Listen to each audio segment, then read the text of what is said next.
마태복음 17장입니다. 우리 1절부터 우리 8절까지입니다.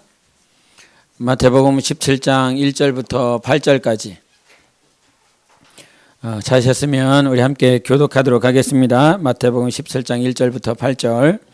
엿새 후에 예수께서 베드로와 야고보와 그의 형제 요한을 내리시고 따로 높은 산에 올라가셨더니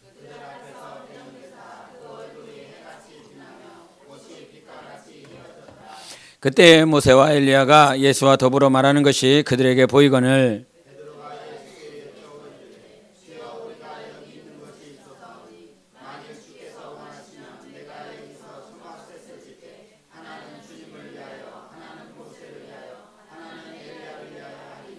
말할 때에 호련히 빛난 구름이 그들을 덮으며 구름 속에서 소리가 나서 이르시되 이는 내 사랑하는 아들이요 내 기뻐하는 자니 너희는 그의 말을 들으라 하시는지라.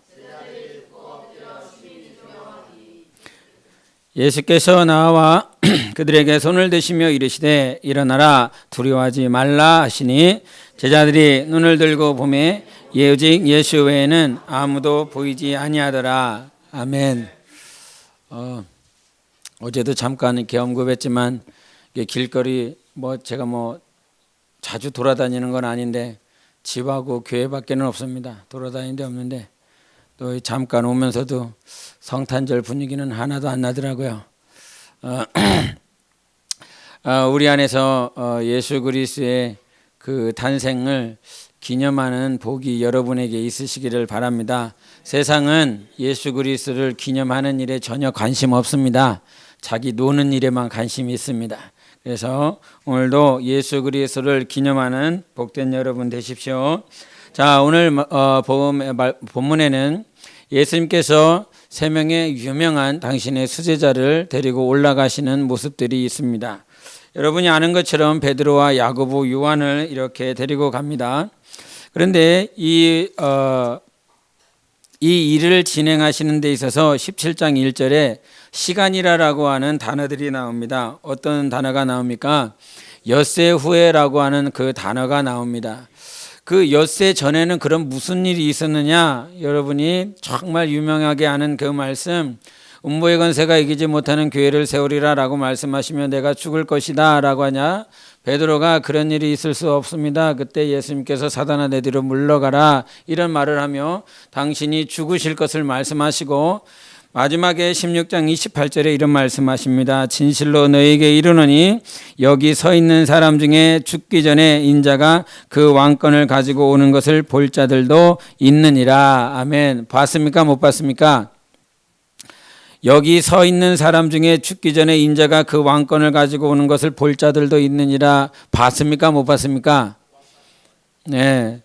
여기서 말을 하는 그 왕권은 성령님의 임재를 또 말씀하고 계십니다. 그래서 성령님의 임재를 그 가운데서 본 자들이 분명히 있습니다. 그렇게 말씀하시고 난 다음에 엿새가 지났습니다. 우리가 설교를 잘 들으면 정말 은혜를 받고 감동이 되는 말씀은 이렇게 하루 전화 아니면 일주일 한 달이 지나도 그 말씀을 이렇게 가지고 있습니다. 지난 계시록의 말씀을 이렇게 7교회 했었던 적이 있어요. 그 7교회 했었던 그 말씀 가운데 제가 가지고 있는 말씀이 또 있습니다. 그리고 소선지서를 했을 때 그 소선지서에서 하나님께서 제게 가지고 주신 그 말씀들이 있습니다. 여러분은 지난 한 해 동안 여러 가지 말씀들을 이렇게 해왔는데 어떤 말씀들을 혹여나 기억하고 계십니까?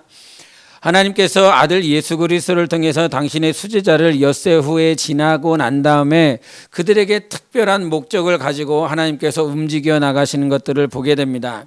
그래서 하나님께서 이 17장 1절에 이런 단어가 있는데 우리는 그냥 건너뛰어버릴 만한 그런 단어인데 17장 1절에 데리시고라고 하는 그 단어가 그냥 데리고 갔다라고 하는 뜻입니다. 그런데 원어를 이렇게 보면 그 데리시고 갔다, 테이크했다라고 하는 그 단어가 내가 얘네들을 받아들인다 이런 뜻입니다.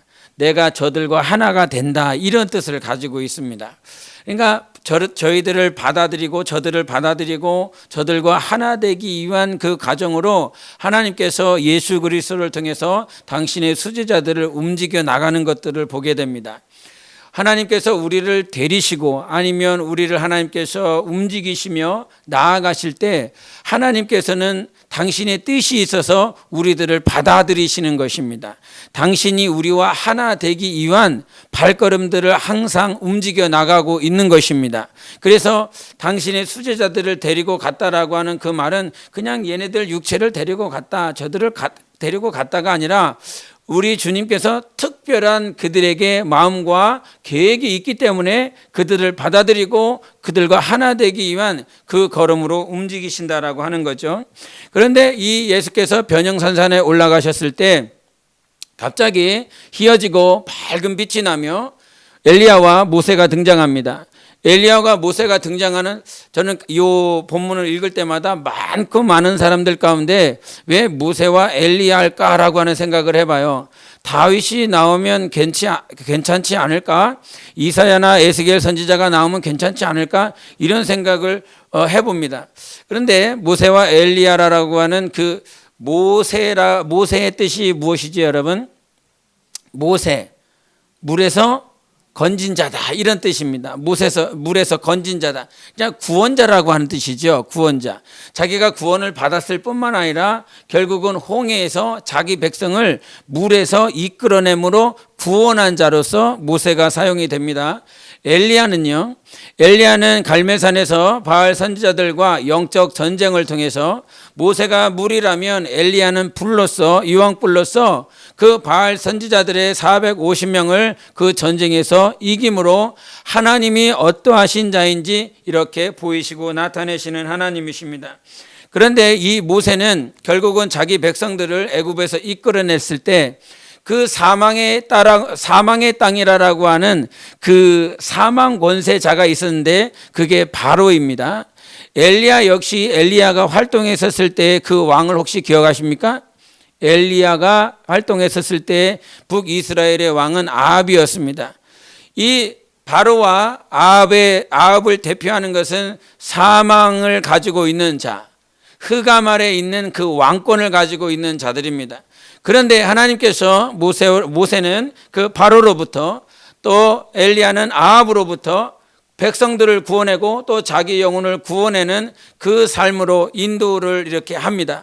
뿐만 아니라 백성들을 인도할 뿐만 아니라 자기가 그 영적 전쟁에 맨 앞에 서서 전쟁의 전투를 지휘합니다. 그래서 영적 전쟁을 이긴 위대한 자들이 모세와 엘리야로 등장할 뿐만 아니라 전쟁을 승리하게 하는 최전선에 섰을 뿐만 아니라 자기 백성들을 구원해내는 일에 귀하게 사용받았었던 자가 바로 모세와 엘리야입니다.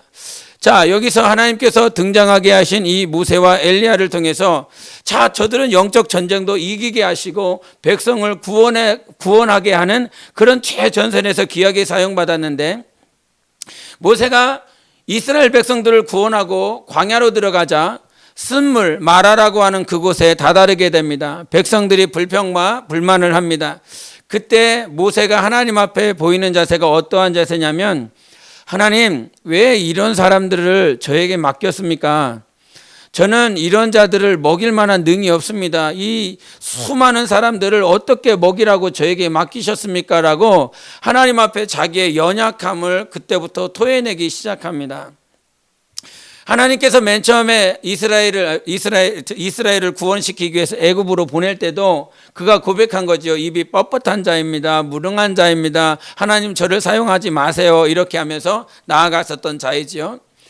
엘리야 역시도 영적 전쟁을 이겼습니다. 승리했습니다. 승리하고 난 다음에 바로 이세벨이 죽이겠다라고 하는 그 소식을 듣고 그는 로뎀나무 밑으로 그린 시냇가로 도망갑니다. 그러면서 그 시냇가에서 신학자들이 그 영어를 말을 할 때 이 상태는 어떤 상태냐면 극도로 우울증이 걸린 상태다라고 말을 합니다. 온갖 신경과 스트레스와 부담으로 말미암아 하나님이 보이지 않는 상태, 그렇게 눌리고 좌절하고 있는 상태에서 하나님이 보이지 않는 상태, 세상에 질병에 대한 그 병명은 우울증이지만 우리가 영적인 상태를 되돌이켜 보면 하나님을 바라보지 못하는 그 상태가 우리에게는 우울증이 걸린 상태라고 하는 거죠. 하나님이 보이는 상태로 항상 주님이 눈 떠주시기를 원합니다. 그래서 그와 같이 보지 못하는 상태에서 내가 죽겠습니다, 주님 다 죽었고요, 저만 남았습니다 라고 하는 극도의 불안 상태에 들어갑니다. 모세와 엘리야가 공통적으로 영적 전쟁에서 이겼고 백성들을 구원하는 일에 그가 귀하게 사용받았지만 그들 역시도 정말 자기가 죽을 지경에 부닥쳤을 때, 정말 자기가 그 어떤 문제를 해결할 수 없을 때 하나님이 보이지 않는 상태로 들어간다는 거예요. 하나님이 안 보이는 상태. 여러분, 홍해를 갈라줬다면 아마 저 같으면 평생 못 잊을 것 같아요. 여러분, 세숫대에다가 물 하나 팍 했고 칼로 막 해도 물이 갈라져요? 안 갈라져요? 안 갈라지잖아요. 그럼에도 하나님께서 그 지팡이를 들어서 홍해를 갈라냈다라고 그런다면 제 사람의 인지 능력으로는 절대로 안 잊어버릴 것 같습니다. 여러분, 여기에 우리의 딜레마가 있어요. 우리 신앙생활에 아이러니가 있어요. 무엇이냐면 하나님이 하셨다라고 하는 그 믿음이 날마다 상황과 문제 가운데서 있기도 하고 없기도 한다는 거예요. 우리의 믿음 자체가. 그래서 예수님께서 당신이 겟세마네에서 붙잡히시고 당신이 처절하게 그들을 위해서, 내가 니들을 위해서 무슨 기도를 했는지 아느냐? 너희들이 믿음이 떨어지지 않기를 원했다, 이렇게 말씀하셔요. 너희들이 원수 마귀에게 너희들이 믿음이 빼앗기지 않기를 내가 간절히 기도했다, 이런 고백을 하고 있는 것처럼 그 겟세마네 예수님을 따라다닐 때 오병이어와 칠병이어를 통해서는 정말 당신을 나의 왕으로, 우리의 왕으로 섬기겠습니다라고 그들이 생각해서 주님이 그들을 피하고 도망갈 정도였어요. 얼마나 그 예수님을 그들의 왕으로 섬기기 위해서 몸부림을 쳤는지 그 뜻과 그 의도와 그 감정들이 다 비춰나니까 예수님은 그들의 육신의 왕이 되기를 원하지 아니하셨기 때문에 그들을 멀리 떠나서 다시 기도하시는 모습들을 보였습니다. 그러나 예수께서 잡히시고 그가 십자가에 못 박히실 때는 다 믿음이 제각각인지라 다 도망가 버렸습니다. 그런 연약한 믿음을 가지고 있을 수밖에 없는 저들을 향하여 모세와 엘리야도 마찬가지라고 하는 거죠. 홍해가 갈라졌을 정도면 제 같으면, 우리 같으면 분명히 이것은 하나님이 하신 것이다, 이렇게 인정이 되잖아요. 그러시지요? 홍해를 갈랐고 그 홍해가 다시 애굽 군대가 쫓아오려고 하는 그 순간에 다시 그 물이 합하여져서 애굽 군대가 전멸을 해버렸습니다.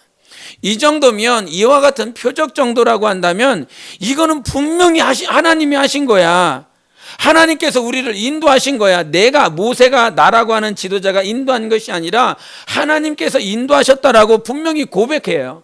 출애굽기 15장에도 모세와 미리암이 막 찬양을 온 백성과 하지 않습니까? 하나님은 구원자다, 하나님이 우리를 홍해에서 구원해 내셨다, 그분이 요셉이다, 방패시다, 막 이런 찬양을 계속 쏘아내지 않습니까? 그런데 얼마 지나지 않아서 그와 같은 영적 전쟁에서 이기게 하시고 백성을 구원했는데 단지 백성을 먹일 만한 양식이 없을 때, 그와 같은 문제가 봉착되었을 때 모세는 다시 한번 자기의 믿음과 하나님이 어디 계시는지 바라보지 못하는 나약한 모습을 보입니다. 엘리야도 마찬가지고요. 하나님의 뜻이 어디 있느냐? 우리의 삶은요, 항상 내 삶 가운데 좋은 일만 있지 않습니다. 그렇다고 나쁜 일만 있지 않습니다. 그러면 좋은 일들에 대해서는 누가 인도하신 건가요? 하나님이 인도하셨습니다. 그렇습니까? 나쁜 일들에 대해서, 정말로 극도로 안 좋은 일들에 대해서 과연 그것들은 하나님께서 인도하셨는가라고 하는 우리의 퀘스천 마크가 우리 안에 생깁니다. 정말 하나님이십니까? 정말 하나님입니까? 라고 하는 의문을 계속 갖게 되어 있습니다. 우리의 믿음은 단련되는 것입니다. 그래서 우리의 믿음은 계속 견고해지는 것입니다.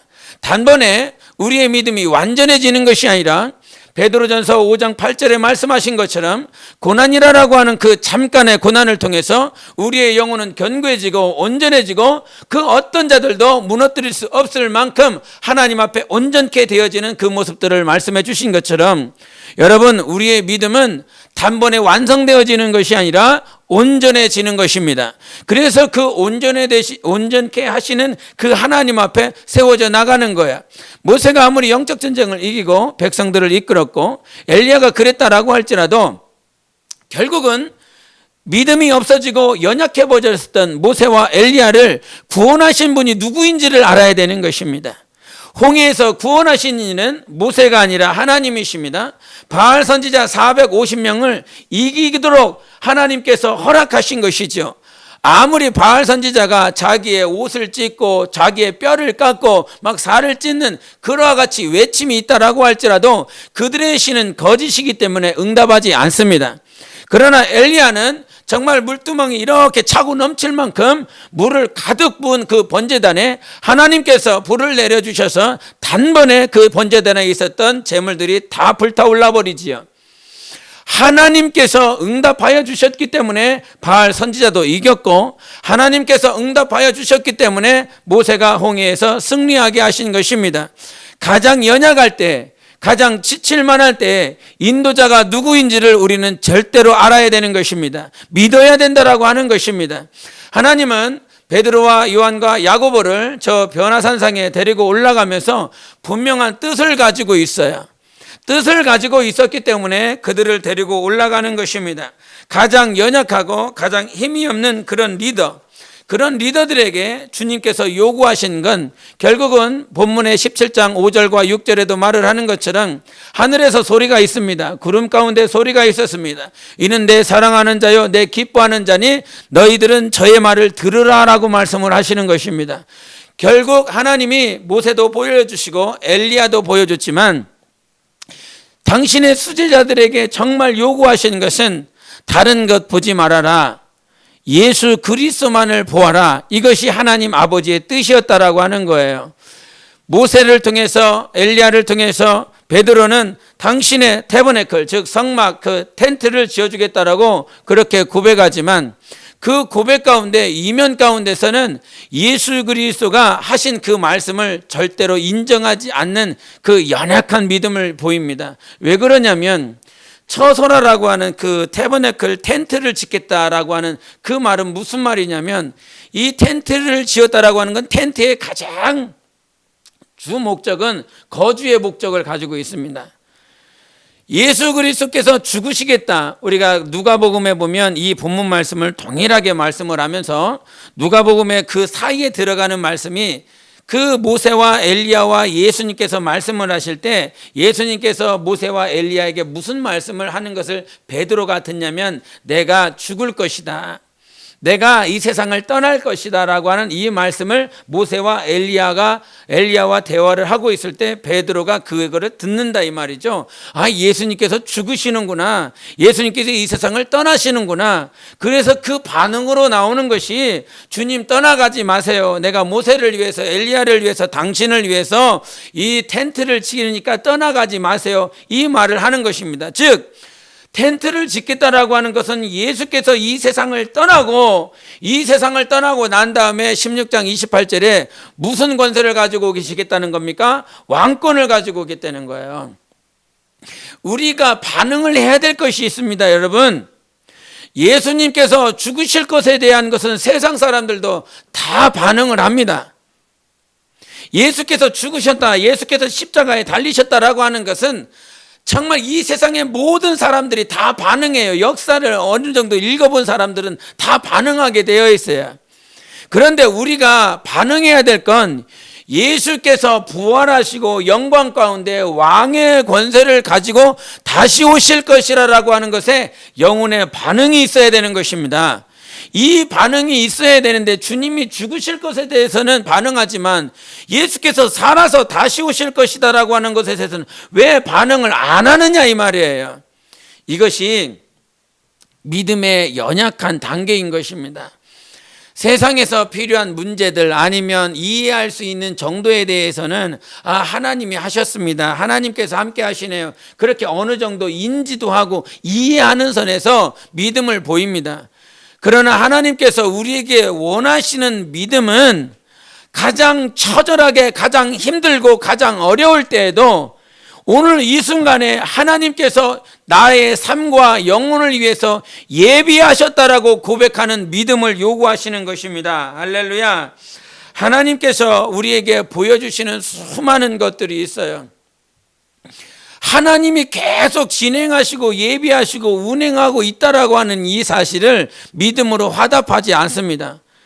우리가 시편 127편에 여러분들이 정말 유명하게 쓰는 꽁트와 같은 말씀이 하나 있습니다. 한번 보실까요? 시편 127편입니다. 시편 127편을 같이 보겠습니다. 우리 1절과 2절을 보시겠습니다. 시편 127편 1절과 2절을 다 같이 합독하십니다. 시작. 여호와께서 집을 세우지 아니하시면 세우는 자의 수고가 헛되며 여호와께서 성을 지키지 아니하시면 파수꾼의 깨어 있음이 헛되도다. 너희가 일찍이 일어나고 늦게 누우며 수고의 떡을 먹음이 헛되도다. 그러므로 여호와께서 그의 사랑하시는 자에게는 잠을 주시는. 아멘. 지금도 피곤하셔서 주무시고 싶으면 주무십시오.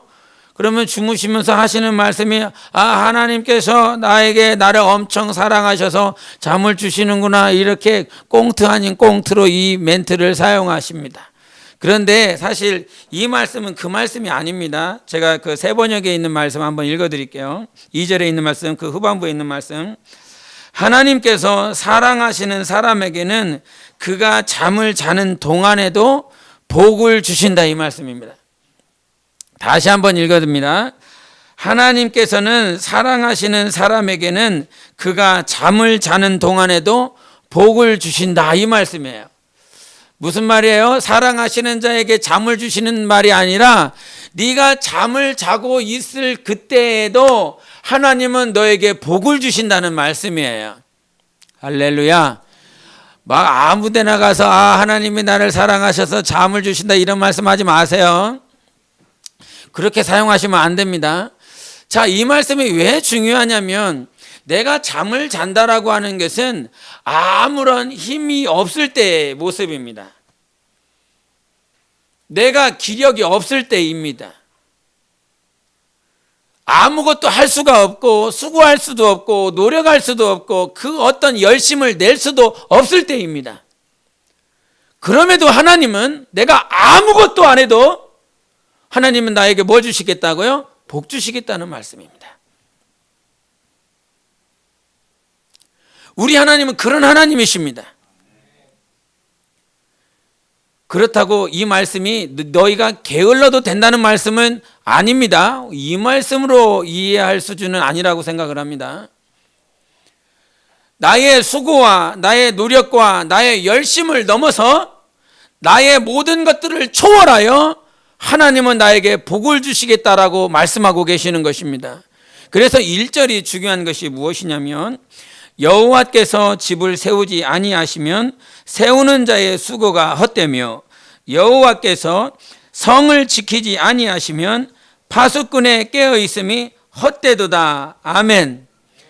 우리가 아무리 눈을 부릅뜨고 있어도 그 성을 지키기 위해서 부릅뜨고 지키고 있어도 하나님께서 여러분이 그 부릅뜨고 있는 그 성을 지켜주시지 아니하시면 그 성은 멸망하게 되어 있습니다.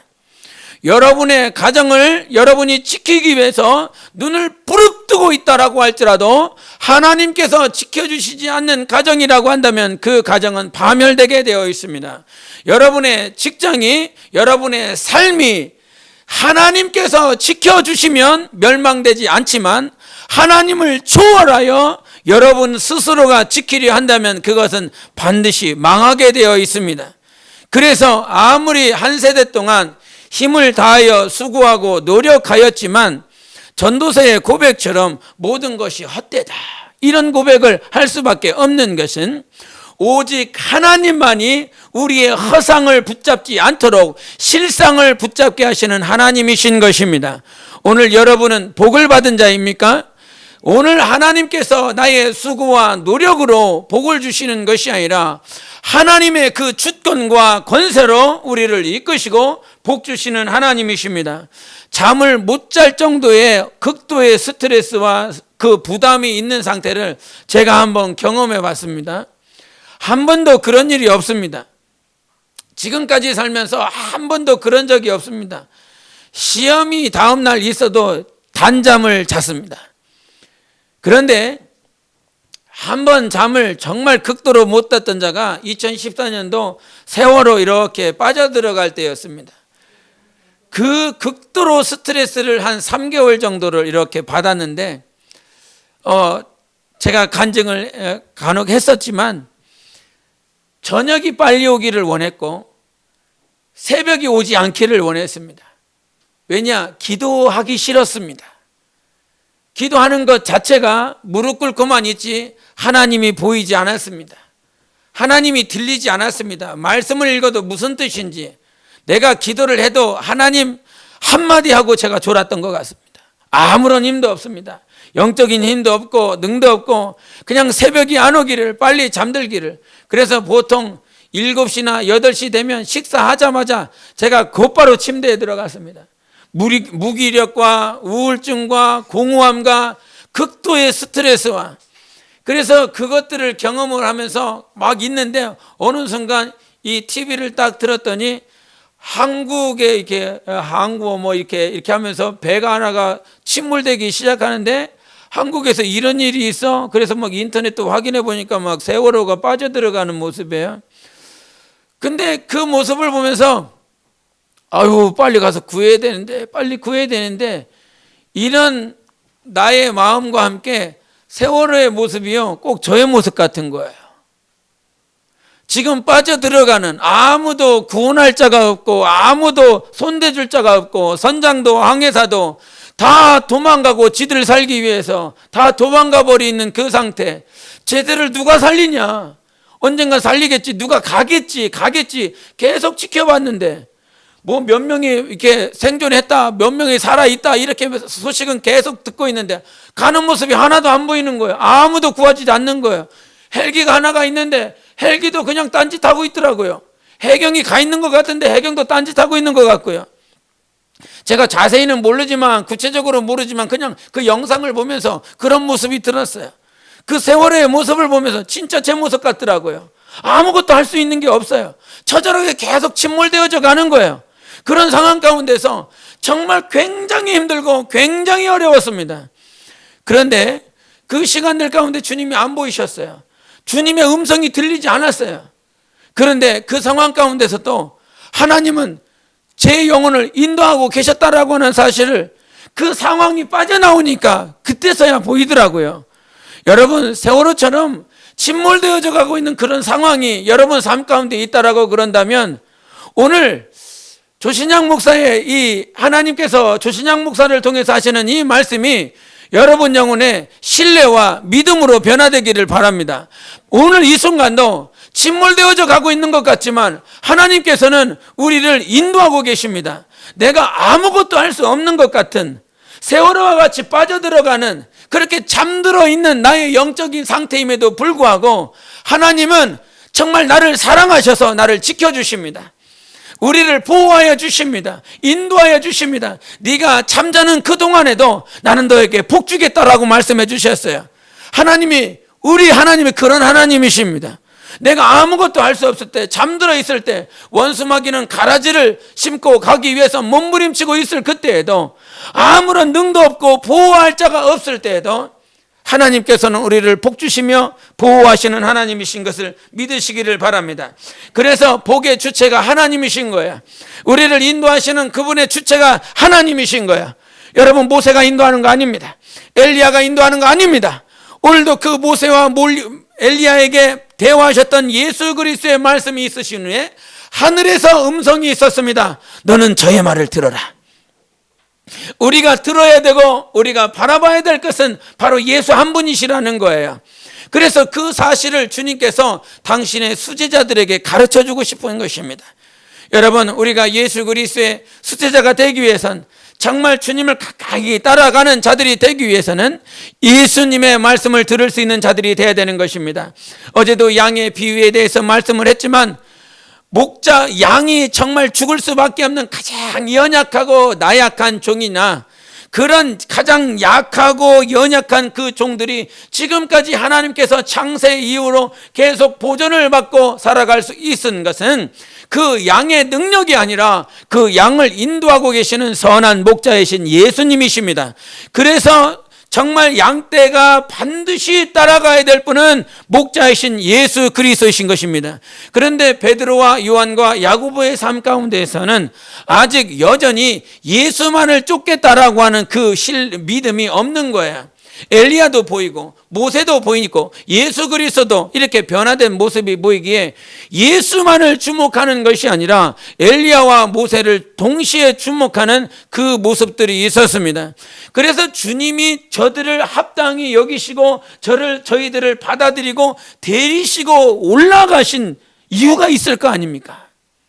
그 예수께서 제자들을 데리고 올라가신 유일한 목적은 주 예수만을 바라보고 신뢰할 수 있도록 맡기시고자 하신 거예요. 정말 저들을 인도하시고 저들을 세워나가시는 예수를 신뢰하는 것이 우리 신앙생활의 처음이자 마지막인 것입니다. 하나님을 신뢰하십시오. 예수 그리스도를 신뢰하십시오. 우리가 그 예수 그리스도를 신뢰하는 그 삶을 살아갈 때 하나님께서 나를 세우시고 우리 가정을 세워나가고 있구나라고 하는 정말 감사의 고백이 되셔야 되는 것입니다. 야곱의 고백을 우리가 한번 되돌이켜 봐야 되는데, 정말 복의 권세 인도하시는 그 주체가 하나님이시다라고 하는 그 흐름 속에서 야곱의 모습을 보면, 야곱이 창세기 30장 30절에 이런 말씀을 하십니다. 제가 읽습니다. 내가 오기 전에는 외삼촌의 소유가 적더니 번성하여 때를 이루었으니 내 발이 이르는 곳마다 여호와께서 외삼촌에게 복을 주셨나이다. 그러나 나는 언제나 내 집을 세우리까, 이런 말씀을 해요. 지금 외삼촌 라반에게 하는 말이, 하나님께서 외삼촌에게 복을 주셨습니다. 내가 올 때는 당신의 소유가 적었는데 내가 와서 당신의 소유가 번성하였습니다. 근데 하나님께서 당신을 번성하게 하셨습니다. 근데 그 말하고 난 다음에 하는 말이 그래요. 나는 언제나 내 집을 세우겠습니까? 이런 고백을 하는 거예요. 나는 주체가 뭐가 되어 있어요? 내가 되어 있어요. 나는 언제나 내 집을 세우겠습니까? 이런 고백을 하는 거예요. 여러분, 그와 같은 많은 경험들을 했음에도 불구하고, 그래서 자기 입으로는 외삼촌 당신을 복주신 분이 하나님이십니다, 이렇게 고백을 하면서 나를 통해서 하나님께서 당신을 복주셨습니다, 이런 고백을 하면서도 나는 언제 내 집을 세우겠습니까? 이런 고백을 한다 이 말이에요. 그 하나님께서 당신에게 복 주셨다라고 그런다면 이런 고백해야 돼요. 하나님이 나의 집을 세우실 것입니다, 이 고백을 해야 되는 것입니다. 하나님이 세우시겠습니다, 이 고백이 나와야 되는 거 아닙니까? 여러분, 우리 가정은 하나님이 세우십니다. 할렐루야. 이 고백이 있어야 됩니다. 이런 고백이 지금까지 살아왔었던 수많은 간증들과 하나님을 경험했음에도 불구하고 내 집은 언제 세워질까? 내 집은 언제 세워질까가 아니라 우리의 고백이 있어야 돼요. 하나님이 세우십니다. 그 하나님께서 세워나가시는 거예요. 자기가 20년 동안 라반을 섬기면서 20년 동안 벌어들인 것이 얼마나 많이 있습니까? 세 때에 나눠서 줄 만큼, 그렇게 에서 형에게 줄 만큼 많이 가지고 왔다 이 말이에요. 많이 벌었다 이 말이에요. 그러나 20년 동안 수고한 것들을 결국은 에서에게 다 주면서 자기는 아무것도 남지 않았어요. 20년 동안 수고한 것이 허사가 돼버렸어요. 만약에 정말로 하나님께서 이 야곱이 베델에서 하나님 정말 당신이 나를 지켜주시면 내가 돌아올 때 하나님께 11조를 드리겠습니다, 이런 고백을 진실로 살아계신 하나님 앞에 했다라고 그런다면 그 야복 강가에서 해야 될 고백은 단지 그거예요. 하나님이 나를 지켜주실 것을 믿습니다. 하나님께서 나와 함께 하실 것을 믿습니다. 그러면서 그냥 진격해 나가는 거예요. 왜냐하면 지금까지 지켜주신 분이 하나님이시기 때문에. 그런데 에서가 무서워서 자기 인간의 생각을 가지고 셋대로 다 나누어서 먼저 종들을 보내고 또 보내고 또 보내서 결국은 에서에게 다 주면서 자기가 20평생 벌은 거 하나도 남지 않고 가난뱅이로 그렇게 남아버립니다. 여러분, 하나님을 인정하지 않으면 우리가 이 세상에서 수고한 것들 하나도 남지 않습니다. 오늘 하나님께서 복을 주십니다. 복 주시는 분이 하나님이시고 오늘도 나의 모든 경영이 나의 경영이 아니라 하나님의 경영이 돼야 되는 것입니다. 그래서 하나님을 신뢰하는 자들에게 하나님께서 하나님의 집을 세우게 하시고 하나님의 뜻을 세울 수 있도록 그렇게 만들어 나가는 거야. 그 신앙생활의 가장 전초기지로 세워야 될 것이 하나님은 오늘도 인도하시고 경영하시고 나의 수고와 나의 노력을 초월하여 역사하시는 분이신 것을 인정하시는 여러분 되시기를 바랍니다. 목사에게 있어서 가장 힘들고 어려운 것이 무엇이냐면 설교 준비하는 거더라고요. 가장 힘들고 어려운 게. 그리고 설교를 준비하면서 제일 힘든 게 뭐냐면 아무런 것이 생각이 나지 않을 때예요. 이거만큼 고통스럽고 이거만큼 괴로울 때가 없습니다. 아무것도 생각이 안 나. 진짜 아무것도. 무릎 꿇고 기도 1시간, 2시간, 3시간 하루 종일 해도 아무것도 생각이 안 나. 성경을 읽어도 내 10년 가운데 내 영혼을 감동시키는 말씀이 하나도 없어. 그런 상태에서 시간은 째깍째깍 돌아와서 단에 서야 되는 이 상황을 어떻게 해야 되나. 정말 오늘은 여러분에게 하나님께서 이 조신양 목사에게 아무런 감동을 안 하시기 때문에 오늘은 찬양만 하고 돌아가십시오. 이렇게 하면 여러분들은 엄청 감복하여 감탄하여 돌아가실지 몰라도 저는 이 마음이 어떻게 될지 몰라요. 힘들고 어려워요. 그런데 그런 상황들을 하나님께서 한 번, 두 번 겪게 하시면서 토요일에 극도로 막 이렇게 설교를 준비하게 됐죠. 때로는 막 새벽 2시, 3시까지도 막 때로는 막 그렇게 가죠. 그럼에도 불구하고 생각이 나지 않는 그런 상태들이 매번 있으면서 시간이 지나며 경험하는 거 그거더라고요. 설교를 잘함과 못함의 차이를 이 인간은 스스로 막 느끼려고 그럽니다. 오늘 설교 잘했구나. 오늘 설교 못했구나. 그러면 지금 이 설교의 주체가 누가 되려고 그러는 겁니까? 제가 되려고 그럽니다. 그렇다고 해서 설교를 대충 준비하거나 교육을 할 때 뭔가 영적인 일을 할 때 대충 하라는 말이 아닙니다. 오늘 이 순간에도 이 시간에도 하나님께서 운행하고 있다라고 하는 사실을 믿고 신뢰하며 살아가야 되는 것입니다. 모든 직분자들 뿐만 아니라 성도로서 살아감에 있어서 하나님, 우리는 연약합니다. 부족합니다. 그러나 오늘 이 순간에 하나님이 주권자시고 하나님이 주체이십니다. 이 사실을 항상 고백하십시오. 이 침몰되어져가는 이 세상 가운데서 예수 그리스도를 보고 예수 그리스도를 바라볼 수 있는 건 그 단 한 가지예요. 주님이 역사하십니다. 주님이 일하십니다. 할렐루야. 오직 하나님께서 그 일들을 진행시켜 나가는 거야. 그러면서 우리가 놓치지 말아야 될 것 가운데 하나가 뭐냐면 빌리그레엄 목사님께서 70년대 80년대 한국 가운데 여의도 순복음교회를 통해서 또 그 여의도 광장에서 많은 사람들을 불러 모아놓고 그 100만 명 이상 되는 그 불신자들을 그렇게 초대하고 또 초대해서 예수 그리스도를 증거하고 예수 믿게 하고 막 화라산처럼 막 타올라서 그 한국교회를 부흥시키고 전 세계를 돌아다니면서 그 일들을 하셨는데 그 목사님께서 이제 은퇴하시고 정말 자기가 고백하면서 내가 진짜 많은 일들을 했는데 꼭 내가 그 일까지 해야 됐을까라고 하는 그런 회고를 하더라고요. 내가 그 일까지 했어야 되나? 오히려 그 일을 잠시 내려놓고 하나님 앞에 더 영적으로 우리 주님 앞에 더 많은 관계와 더 사귐을 가져야 되지 않았을까라고 하는 그 고백을 하면서 이 일들은 좀 내려놓지, 이 일들은 좀 내려놓고 영적 성숙을 갖고 하나님과의 관계를 갖기 위하여 몸부림치면 그게 더 낫지 않았을까라고 하는 생각을 이렇게 말씀을 하시더라고요. 많은 일들이, 많은 사역들이 우리를 풍성하게 하는 것이 아니라 우리 하나님과의 관계 속에서 우리는 진실로 풍성해지고 하나님 앞에 더욱더 자라나가는 것입니다. 내 삶에 하나님과의 관계에 하나님이 보이는 그 사귐의 역사가 풍성해져야 되는 거예요.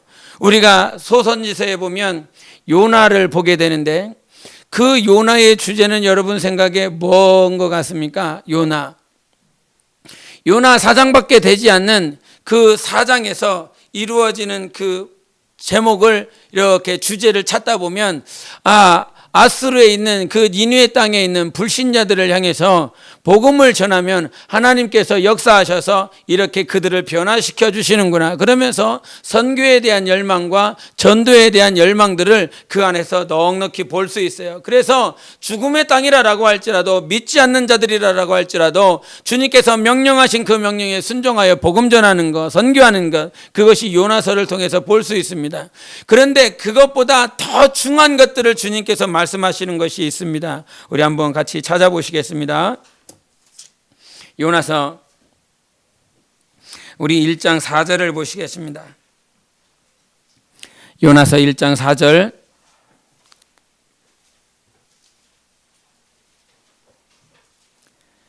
요나서 1장 4절 같이 읽겠습니다.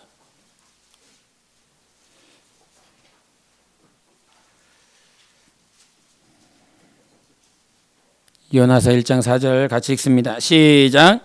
여호와께서 큰 바람을 바다 위에 내리심에 바다 가운데 큰 폭풍이 일어나 배가 거의 깨지게 된지라. 또 우리 1장 17절을 보겠습니다. 1장 17절 시작. 여호와께서 이미 큰 물고기를 예비하사 요나를 삼키게 하셨으므로 요나가 밤낮 3일을 물고기 뱃속에 있느니라. 4장도 보십니다. 4장 7절과 8절, 6, 7, 8절을 보겠습니다. 6, 7, 8절 시작. 하나님 여호와께서 박넝쿨을 예비하사 요나를 가리게 하셨으니 이는 그의 머리를 위하여 그늘이 지게 하며 그의 괴로움을 면하게 하려 하심이었더라. 요나가 박넝쿨로 말미암아 크게 기뻐하였더니 하나님이 벌레를 예비하사 이튿날 새벽에 그 박넝쿨을 갉아먹게 하심에 시드니라. 해가 뜰 때에 하나님이 뜨거운 동풍을 예비하셨고 해는 요나의 머리에 쪼임에 요나가 혼미하여 스스로 죽기를 구하여 이르시되 사는 것보다 죽는 것이 내게 나으니이다 하니라. 아멘. 여기서 무슨 말씀을 찾게 됩니까? 무슨 말씀을 보게 됩니까? 하나님께서 이 요나가 원래는 니느웨로 가야 되는데 어디로 갑니까? 다시스로 갑니다. 다시스로 갈 때 하나님께서 무엇을 예비해 놓으셨습니까? 광풍을 예비해 놓으셨습니다. 광풍을 내리셨다라고 그래요.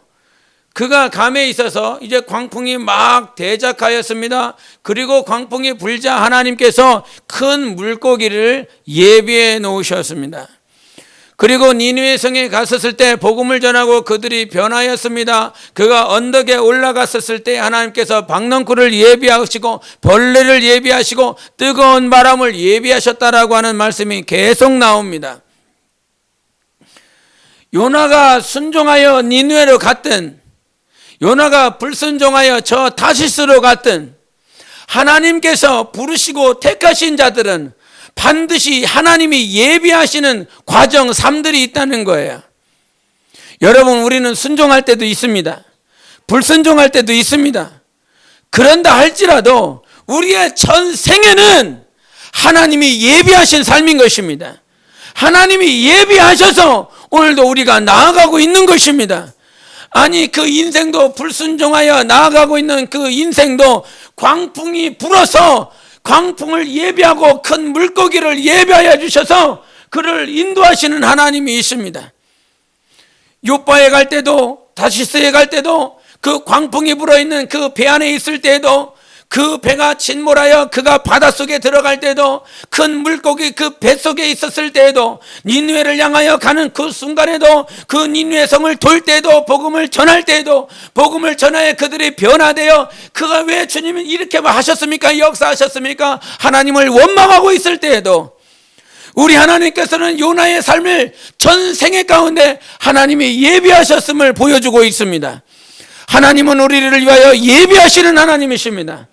모든 내 생애를 오늘도 지키시고 예비하시는 하나님이신 것입니다. 내 눈에 보이지 않고 내 눈에 들리지 않아도 찬송가처럼 아무것도 보이지 않아도 믿음으로 걸어가시기를 바랍니다. 믿음으로 당당히 걸어가십시오. 하나님께서는 오늘도 우리 인생을 위하여 예비하시는 하나님이세요. 그 출애굽기 15장 17절에 주께서 백성을 인도하사 그들을 주의 기업의 산에 심으시리이다. 여호와여 이는 주의 처소를 삼으시려고 예비하신 것이라. 주여 이것이 주의 손으로 세우신 성소로소이다. 이런 말씀을 하세요. 출애굽기 15장은 좀 전에도 말한 것처럼 이스라엘 백성들을 구원하여 홍해를 가르고 난 다음에 하나님께서 저들이 하나님을 찬양하는 그 찬양시입니다. 근데 그 찬양시 가운데 맨 마지막에 나와 있는 예언을 말을 해요. 모세가 찬양을 하면서 예언을 합니다. 바로 그것이 좀 전에 읽었었던 주께서 백성을 인도하셔서 그들을 주의 기업의 산에 심으리이다. 여호와여 이는 주의 처소를 삼으시려고 예비하신 것입니다. 이런 말씀을 해요. 이스라엘 백성들을 저 홍해를 가르고 나오게 하셔서 광야를 이렇게 들어가게 하신 이유가 무엇이냐면 주의 처소를 삼으시려고 예비하셨다라고 하는 말씀하시는 것입니다. 우리의 성소가, 우리의 영혼이 하나님의 처소가 될 수 있도록 우리 하나님께서 오늘도 예비하시는 것입니다. 거룩한 신부로 단장되어지고 거룩한 신부로 지어질 수 있도록 우리 하나님께서 그 예비하신 이유, 저 사망의 권세에서 우리를 예수의 보혈로 구원하신 이유는 하나님께서 우리의 영혼을 성전 삼으시고 성소 삼으시기 위하시어서 예비했다라고 하는 것입니다. 우리의 영혼은 하나님이 예비한 자들입니다. 영원전부터 하나님의 예정하시고 예비하셔서 오늘 이 자리에 있는 것입니다. 그 하나님께서 오늘 우리를 인도하셔서 정말 예비되는 그 과정 가운데 본문의 말씀 주시는 건 무엇이냐면 나를 합당히 여기셔서 오늘 여기로 인도하여 주셨어요. 나를 합당히 여겼기 때문에, 여러분 영혼을 합당히 여겼기 때문에 오늘 이 자리에 인도하셨습니다. 이 자리에 인도하셔서 하나님께서 요구하시는 건 모세도 아니고 엘리야도 아니고 오늘 주 예수 그리스도 저의 음성을 들으라라고 말씀을 하시는 것입니다. 저의 음성을 들으며 살아갈 때 하나님께서는 우리의 영혼을 단장시켜 나가시는 것입니다.